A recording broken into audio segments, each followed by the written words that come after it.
नमस्कार मित्रों, मैं हूं शिशिर पाठक, आपका फ्रेंड और एस्ट्रोलॉजर। और बहुत दिनों से एक मन में बात थी कि अलग अलग ग्रहों का अलग अलग लग्नों में अलग अलग भावों पे क्या प्रभाव होता है, इस पे एक सीरीज शुरू की जाए। तो आज इच्छा हुई कि इस सीरीज को शुरू किया जाए। तो इस सीरीज को देखते रहने से जो भी दर्शक हैं, जो भी मित्र हैं, वो अगर अपनी कुंडली को समझने की कोशिश करेंगे या जो भी लोग एस्ट्रोलॉजी में इंटरेस्ट रखते हैं तो उन्हें काफ़ी मदद मिलेगी एक कंसेप्ट समझने में कि अलग अलग लग्नों में एक ही ग्रह का क्या क्या अलग अलग प्रभाव होता है अलग अलग भावों में, और किसी भी भाव में स्थित वो ग्रह किस प्रकार का फल प्रदान करते हैं। तो बेसिकली ये एक फलादेश से रिलेटेड टॉपिक होगा और फलित ज्योतिष से रिलेटेड ये टॉपिक होगा। तो इसमें अगर आप कोई प्रश्न करना चाहें तो प्रश्न भी कर सकते हैं। हमारे यहाँ भी आप लिख करके भेज सकते हैं, या फिर अगर चाहें तो व्हाट्सएप पे उसे कांटेक्ट कर सकते हैं। तो आज चूंकि हम लोग इसे शुरू करने जा रहे हैं तो शुरुआत, जैसा कि ज्योतिष से संबंधित जो भी लोग हैं, जो भी थोड़ा इंटरेस्ट रखते हैं, उन्हें मालूम ही है कि मेष लग्न पहला लग्न होता है और सूर्य जो है तो उसे हम लोग पहले ग्रह के तौर पे मानते हैं। तो आज हम लोग बात करेंगे मेष लग्न में 12 भाव में अगर सूर्य अलग अलग स्थित हों तो किस प्रकार की स्थिति बनती है, क्या क्या फल सूर्य दे सकते हैं अगर पहले भाव में हो या दूसरे भाव में हो या तीसरे भाव में हो, ऐसे करके 12 भाव तक मतलब सूर्य की स्थिति अगर स्थित हो तो कैसी होगी। तो इसी पे मुख्यतः ये चर्चा है।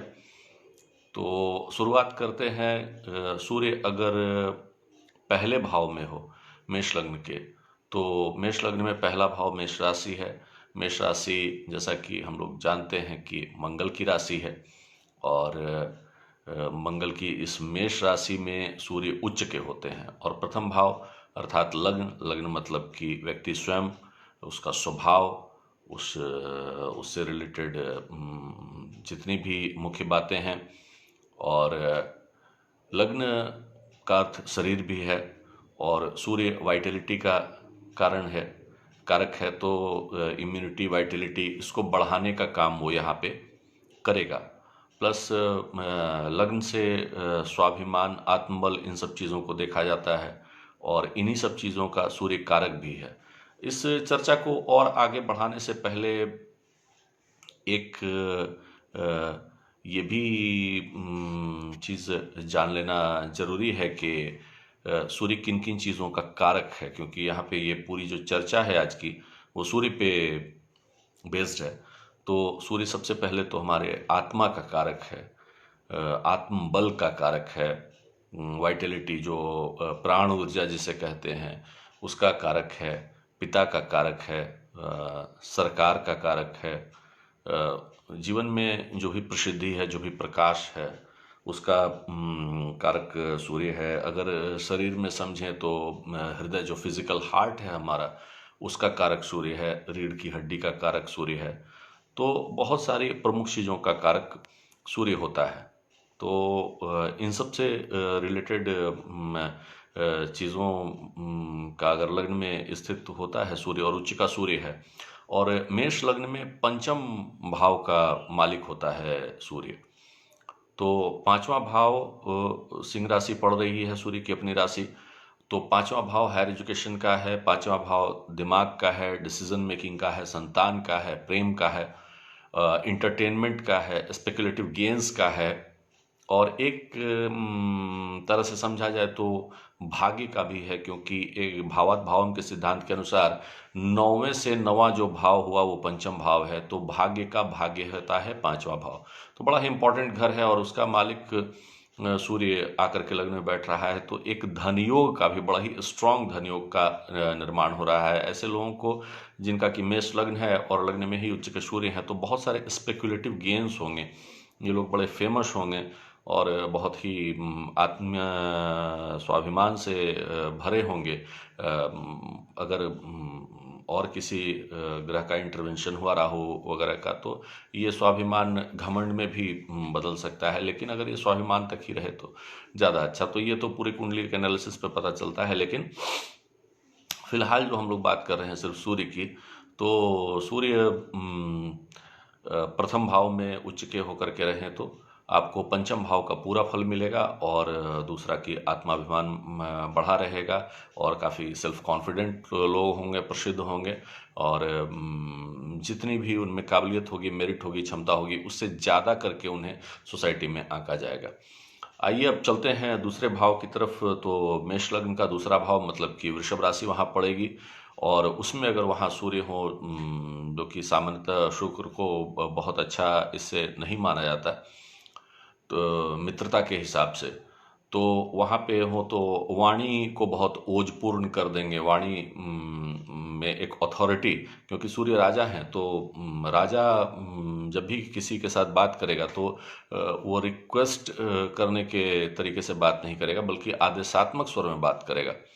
तो सूर्य वाणी के स्थान में सेकंड हाउस में है, तो आदेशात्मक स्वर में बात करने की ऐसे लोगों की आदत होगी, जो कि बहुत अच्छा आज के ज़माने में नहीं माना जा सकता, क्योंकि ये ज़माना डिप्लोमेसी का है। इसमें आप जितना मधुर वाणी का इस्तेमाल करें उतना अच्छा है। इसमें आप बहुत हर जगह अगर आदेश देते रहेंगे तो लोगों को वो चीज़ पसंद नहीं आती है, लेकिन जो भी हो, ये स्वभावगत चीज़ है। दूसरी बात कि सूर्य आत्मा का भी कारक है, और दूसरा घर धन स्थान का है और कुटुंब स्थान है। तो ऐसे लोगों को अपने कुटुंब में बड़ी ही आत्मीयता महसूस होती है, और ऐसे लोग जो होते हैं वो धन के प्रति बड़े कॉन्शियस होते हैं। अगर आर्थिक कठिनाई का इन्हें सामना करना पड़े तो उससे बड़ा बाकी हर एक चीज़ में कॉम्प्रोमाइज़ कर लेंगे, लेकिन आर्थिक कठिनाई का सामना नहीं करना चाहते हैं ऐसे लोग जिनके कि दूसरे घर में सूर्य हो। तो और ये एक बड़ा स्ट्रॉन्ग धनयोग भी बन रहा है कि यहाँ पे पांचवें घर का मालिक दूसरे घर में है, तो ऐसे लोगों को भी बड़ा स्पेकुलेटिव गेन होता है। और दूसरा घर जो है वो प्राइमरी एजुकेशन का भी है, तो प्राइमरी एजुकेशन इन लोगों की अच्छी होगी। तो ये सारी बातें अगर वृषभ राशि में, मेष लग्न में दूसरे घर में सूर्य हों तो उससे पता किया जा सकता है। चलिए आगे बढ़ते हैं। तीसरे घर की बात करें, मिथुन राशि तीसरा घर मेष लग्न में क्या क्या चीज़ें हम तीसरे घर से देख सकते हैं। तो तीसरा घर शॉर्ट डिस्टेंस ट्रेवल का है, जो छोटी छोटी यात्राएं होती रहती हैं अपने ही देश में, अपने ही राज्य में।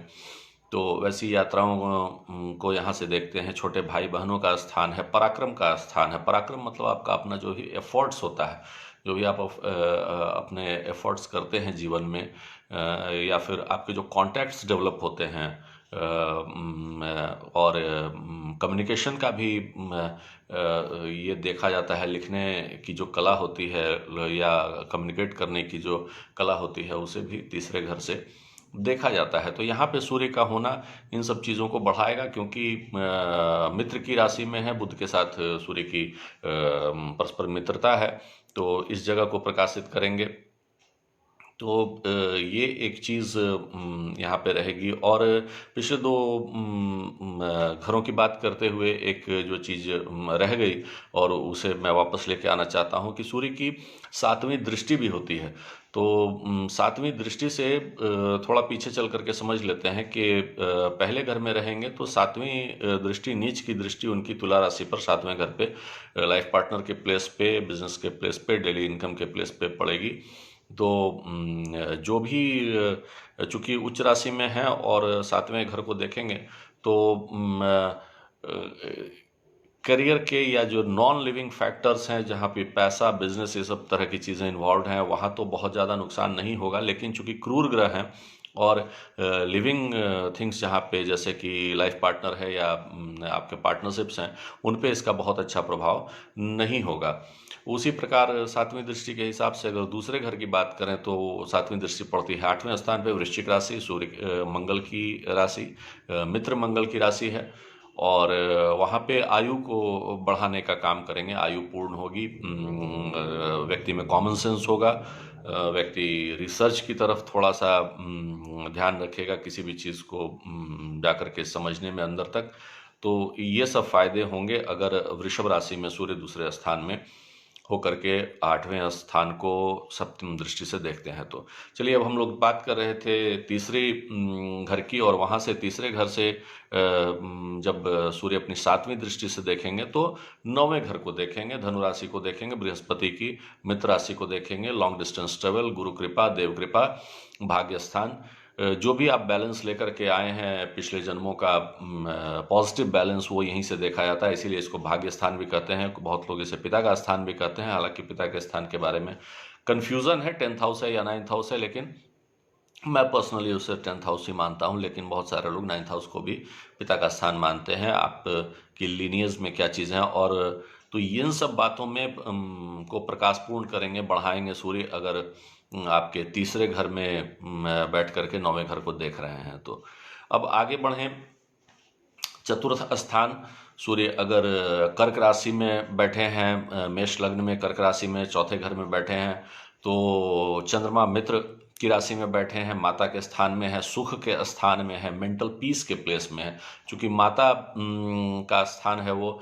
और ऐसा माना जाता है कि माता का जो साथ होता है, that is the most comfortable, तो इसीलिए सुख स्थान भी इसे कहा जाता है। मटेरियल गेंस का भी प्लेस है, आप पैसे से भी जो साधन इकट्ठा कर सकते हैं, चाहे वो भूमि हो, वाहन हो, भवन हो, जो भी चीज़ें पैसे से खरीदी जा सकती हैं, सुख के साधन, वो भी यहाँ से कैलकुलेट किया जाता है 4th हाउस से। मेंटल पीस का भी ये घर है, और मित्र चंद्रमा के स्थान पे है, तो इन सब चीज़ों को बढ़ा देंगे।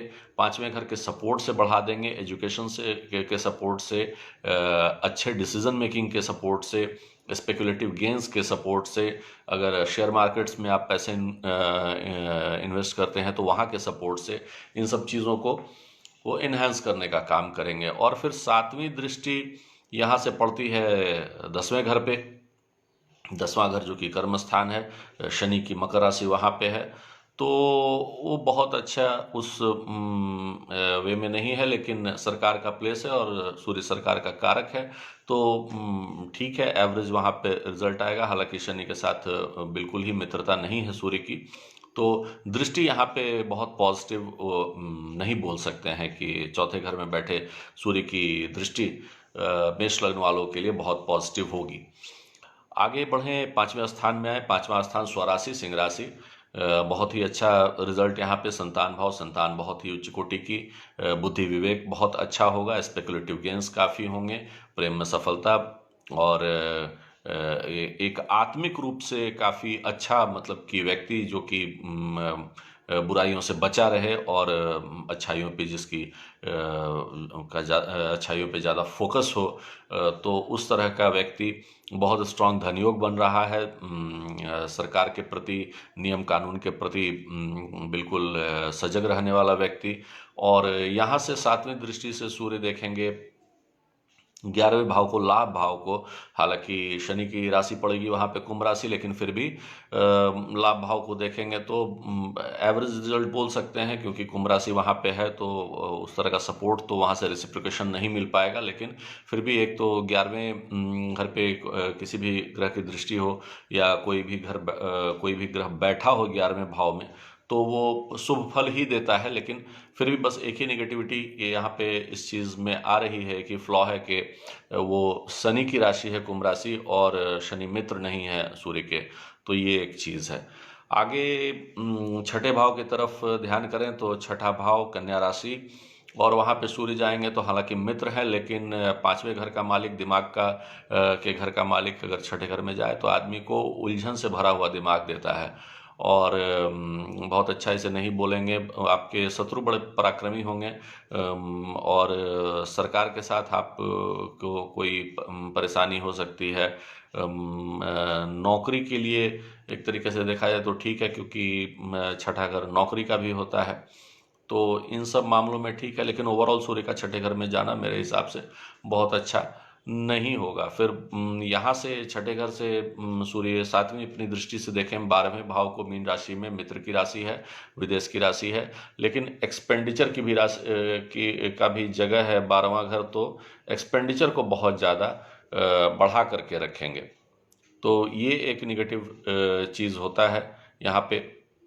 जहाँ पे कि 5वें घर में बहुत अच्छा एक धन योग बन रहा था, यहाँ पे कोई धन योग नहीं बन रहा है, बल्कि एक्सपेंडिचर को बहुत ज़्यादा बढ़ा करके रखेंगे। जमा पैसा को खर्च करवाने में उनका कंट्रीब्यूशन रहेगा। 7वें घर की बात करें तो 7वें घर में सूर्य नीच राशि में चले आएंगे, तुला राशि में। और जनरली ऐसा देखा गया है, मेरा अपना अनुभव है, सूर्य जिन लोगों की तुला राशि में होते हैं तो वो लोग आत्मिक रूप से बहुत सबल नहीं होते, वो बहुत अच्छे लोग नहीं होते। अगर देखा जाए तो अगर बाकी बहुत सारे फैक्टर्स बहुत स्ट्रांग हो तो ये कमी उनकी पूरी हो सकती है। अदरवाइज अगर और भी ग्रह अगर सपोर्ट नहीं कर रहे हो तो ऐसे लोग थोड़े सेल्फिश होते हैं, ऐसे लोग थोड़े स्वार्थी होते हैं, और ये जो क्वालिटी है ये सूर्य को पसंद नहीं आती। तो शुक्र शत्रु की राशि में 7वें घर में सूर्य बैठ करके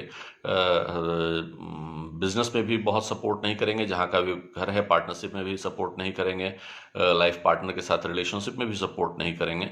तो यहाँ पे सूर्य की स्थिति बहुत अच्छी नहीं मानी जाती, क्योंकि सूर्य यहाँ कंफर्टेबल नहीं रहेंगे। और यहाँ से लग्न को देखेंगे तो लग्न में भी एक सफोकेशन व्यक्ति को फील होगा। बहुत मतलब देखा जाए तो सेल्फ स्टीम को कम कर देने वाली स्थिति यहाँ पे रहेगी। आगे बढ़ें, 8वीं राशि, 8वां जो घर है, 8वां जो भाव है, वृश्चिक राशि है, वहाँ पे मंगल की राशि है, मित्र की राशि है। लेकिन 8वां घर जो है वो सूर्य के लिए बहुत कंफर्टेबल नहीं है, क्योंकि ये छिपे हुए चीज़ों का, ऑकल्ट का, वैसी चीज़ों का जगह है, का स्थान है जिसे रिसर्च के थ्रू बाहर निकाला जाता है। और सूर्य प्रकाश है और ये घर जो है वो अंधेरा है, तो यहाँ पे बहुत अच्छा नहीं माना जा सकता है। बल्कि यहाँ पे सूर्य के स्थित होने से हार्ट डिजीज़ की संभावना बढ़ जाती है। और चूँकि मेष लग्न में 5वां घर दिमाग का है, वहाँ सूर्य उसके मालिक हैं, और वो 8वें घर में आयु के स्थान में चले जाएं तो आयु में तो थोड़ा सपोर्ट जरूर हो जाएगा, लेकिन बाकी दिमागी उलझन और ये सब चीज़ें बढ़ जाएंगी। और पर्टिकुलरली अगर हेल्थ वाइज समझा जाए तो हृदय रोगों की संभावना बढ़ जाती है, हार्ट का हेल्थ बहुत अच्छा नहीं रह जाता। तो ऐसे लोगों को अपने हृदय की पूरी देखभाल करनी चाहिए। इसके बाद आगे बढ़ें, 9वें घर की बात करें तो 9वां घर धनु राशि, मित्र की राशि। हाँ, एक चीज़ और कि 8वें घर में बैठ करके सूर्य देखेंगे दूसरे घर को, वाणी स्थान को, धन स्थान को, कुटुंब स्थान को। तो जो भी वहाँ पे लिविंग फैक्टर्स होंगे, कुटुंब में थोड़ा विवाद हो सकता है, वाणी में थोड़ी कटुता हो सकती है।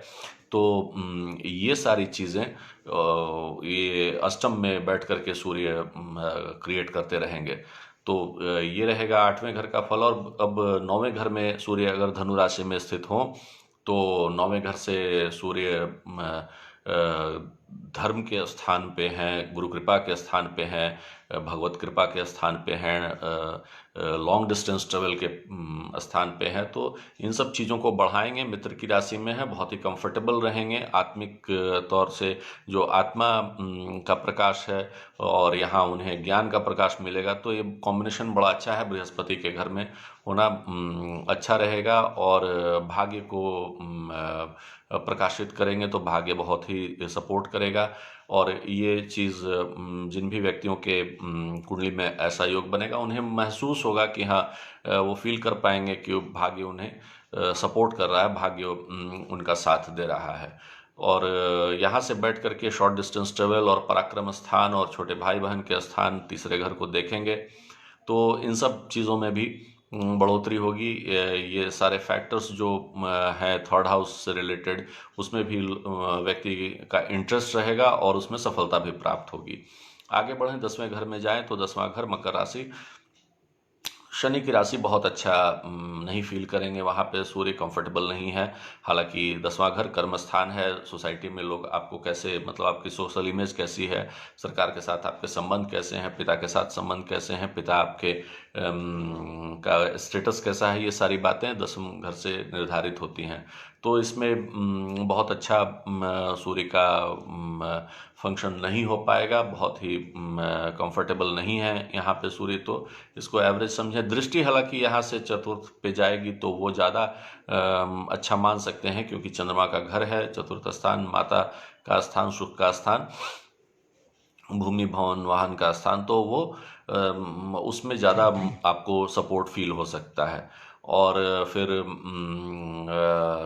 11वें भाव की बात करें तो 11वें भाव में इन जनरल ये समझा जाता है कि कोई भी ग्रह रहे तो वो निगेटिव प्रभाव नहीं करता, लेकिन जितना सूर्य को प्रभाव देना चाहिए उतना नहीं होगा। हालांकि धन योग बन रहा है, लेकिन सिर्फ शनि का चूंकि घर है इसलिए बहुत अच्छा वहाँ पे रिजल्ट ये नहीं आएगा। लेकिन फिर भी धन योग बन रहा है, तो नॉर्मल से अच्छा एक प्रभाव आपको प्राप्त होगा अगर 11वें भाव में सूर्य स्थित हैं तो। और वहाँ से दृष्टि बड़ी अच्छी रहेगी, अपने ही घर को देखेंगे, पंचम स्थान को, तो संतान के लिए अच्छा है, हायर एजुकेशन के लिए अच्छा है, डिसीजन मेकिंग के लिए अच्छा है, स्पेकुलेटिव गेंस के लिए अच्छा है, अगर शेयर मार्केट वगैरह में कुछ इन्वेस्टमेंट करते हैं तो उसके लिए अच्छा है, और लव लाइफ के लिए अच्छा है। तो इन सब चीज़ों के लिए 11वें भाव के सूर्य की जो दृष्टि पंचम पे जाएगी वो अच्छी है।